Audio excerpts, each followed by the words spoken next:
আমরা জানি ঠাকুরগাঁয়ের মানুষ শান্তিপূর্ণ মানুষ, ঠাকুরগাঁয়ের মানুষ শৃঙ্খল মানুষ, ঠাকুরগাঁয়ের মানুষ আমরা সব সময় শান্তিতে বিশ্বাসী, শৃঙ্খলায় বিশ্বাসী।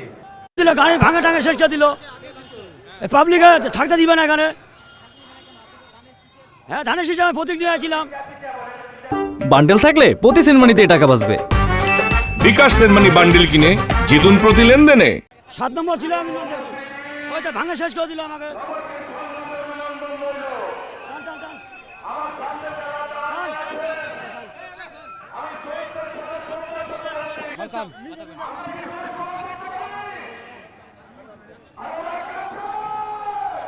উনি ওদিক থেকে আসে, নিজে নিজে ওগুলো ভাঙে দিয়েছে, ভাঙে দিয়ে বলছে জনগণ ভাঙছে।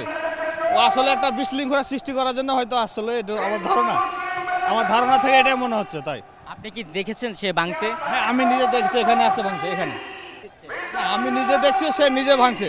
সে তার উদ্দেশ্য হয়তো একটা বিশৃঙ্খলা সৃষ্টি করার জন্য, ধানের শেষের একটা দুর্নাম করার জন্য, এই তার মনের চিন্তা ভাবনা হয়তো এটা, আমার ধারণা থেকে মনে হচ্ছে। নাহলে সে তো নিজে নিজে ভাঙছে, আমি নিজের চোখে দেখছি সেটা। আমি দেখলাম সে ওখান থেকে বের হইলো, মনে করলাম যে স্পেস করে দিল, মানুষ থাকুক, ভ্যানটা সমস্যা হচ্ছে, কিন্তু সে নিজে নিজে ভেঙে দিয়ে বললো যে এখানে থাকবো না, অথচ স্পেস অনেক আছে, সে সুন্দরভাবে এখানে থাকতে পারত। সে রাগারাগি করে একটা বিতর্কিত সৃষ্টি করার জন্যই সে এটা করে চলে গেল। কেননা তারেক জিয়া হলো দেশের মুকুট, তাকে করবে সবাই সেলুট, আমরা সবাই জি আসছে না। এখন তারেক জিয়ার এত বড় এক সমাবেশে সে আসছে শুধু বিশৃঙ্খলা করার জন্য। কেন আমাদের সে অভিযোগ করছে তার এই ধানের শীষগুলো ভেঙে দিছে। আসলে কি ভেঙে দিছে? সে নিজেই ভেঙছে, এটা আমি নিজ চোখে দেখছি। এর জন্য তার পিছিয়ে পিছিয়ে আমি এই পর্যন্তই আসলাম, যে সে বিএনপির নামে কোনো কিছু বলে নাকি।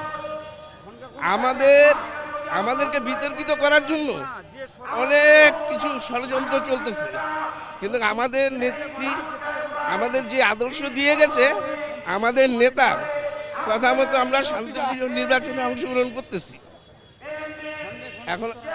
এখন দেখা গেল অবাঞ্ছিত ঘটনা ঘটাইতেই পারে বিতর্কিত করার জন্য। আশা করি আপনারাও জিনিসটা দেখবেন।